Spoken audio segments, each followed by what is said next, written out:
Hello ladies and gentlemen, Keaton here, and welcome to the Tengu Drop Weekly Recap. Yay, second week in a row doing it in the proper format. It's good news. Anyway, this week was actually a pretty good week in terms of like video lengths, man. Like, we did quite a few 50-minute to like an hour-long videos, so if you've had like a lot of free time on your hands, we definitely had you covered this week. But anyway, let's get to the week, shall we? Just gonna get on into it. Alright, so on Monday, Joe continued his Lifeless planet exploration story narrative, and it's taken a weird turn, kinda. It's involving a lot more, just vegetation, I guess you could say. I don't know, there's a lot of roots. Maybe Evil Dead, you know, visualizations you could maybe tie to it. Yeah, it's getting weird, man.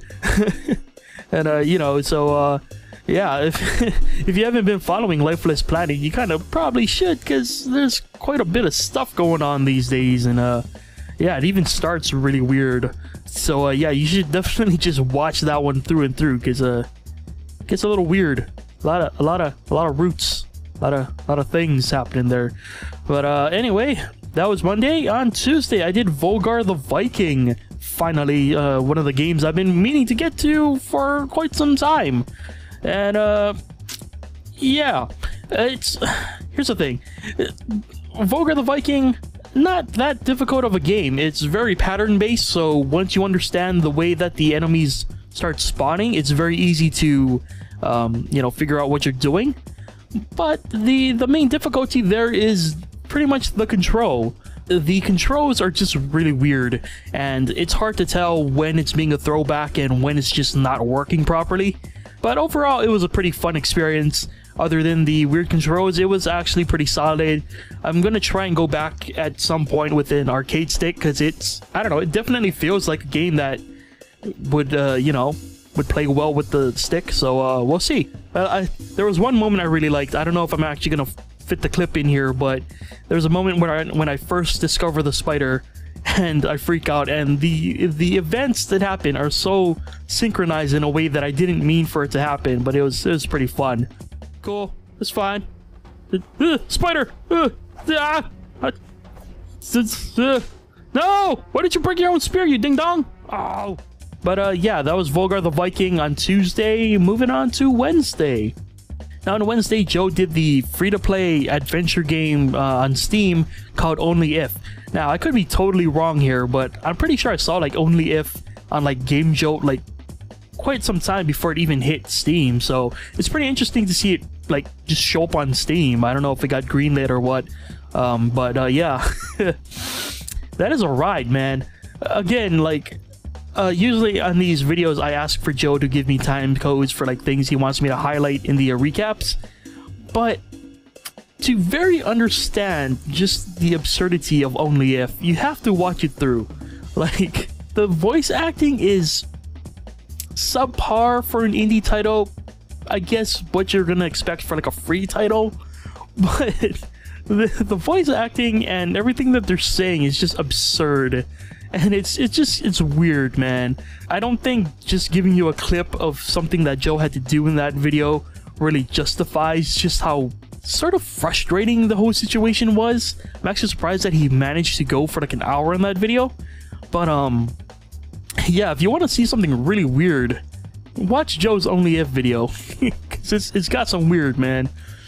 But on Wednesday, we also did Fight the Dragon. Now, this was a game that the devs actually contacted us about, and you know, I'm actually kind of glad that they did, because it's got a lot of promise.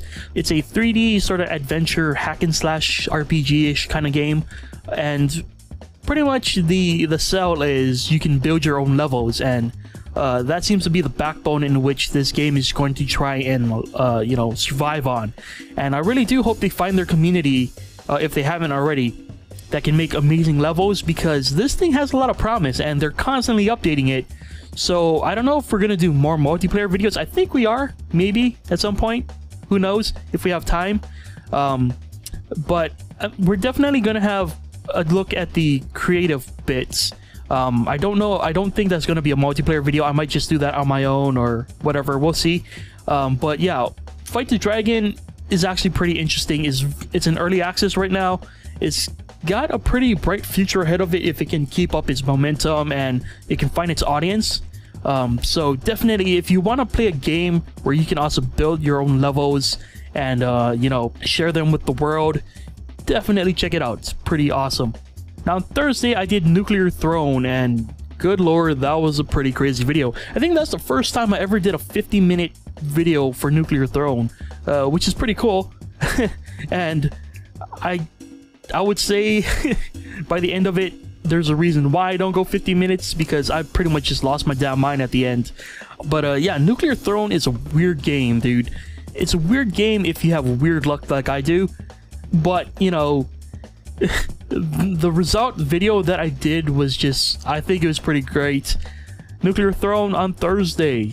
Now, Friday's video was very late thanks to YouTube screwing up their processing somehow.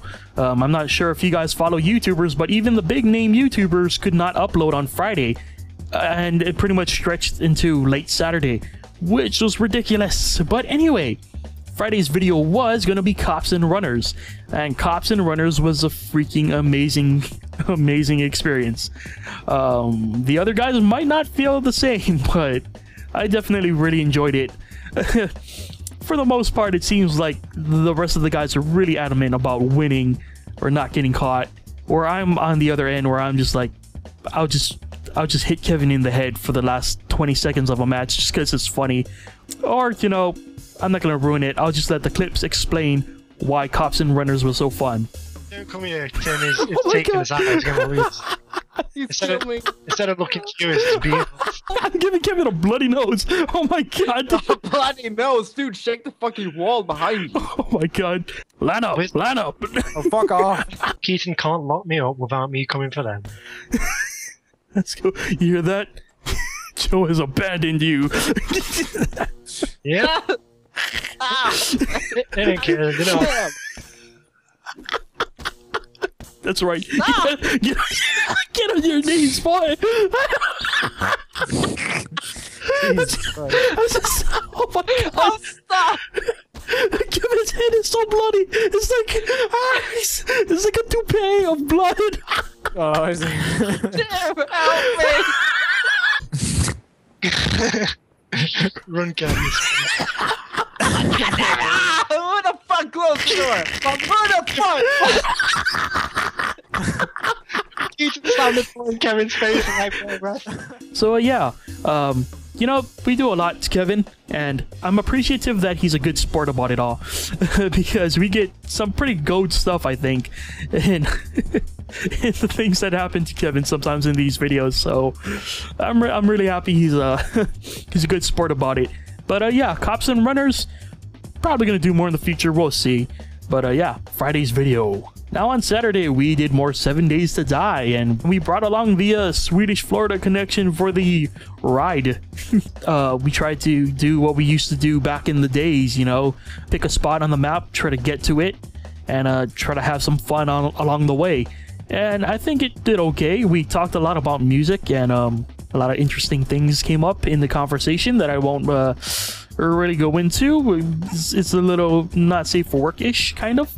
But, you know, for the most part, we talk a lot about music and all that good stuff. So, look, a lot doesn't happen in 7 days these days when we play, because we've seen it all, done it all pretty much. We're ready for something new.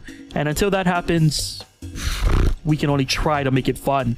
But, you know, luckily, random worlds are apparently coming, so 7 days could become interesting again for us. We'll see. Anyway, yeah, that was the week. Again, it's been a crazy week of tons of videos with a lot of content there. Once again, check out Fight the Dragon if you have not. It's a very promising game. I really want to see that one do well, because it's got a lot of promise, and I would like to see a lot more out of it, but I don't think it's going to get there unless it has its fan base. And what else can I talk about here? Next week there is going to be new games being covered on the channel. Freaking amazing.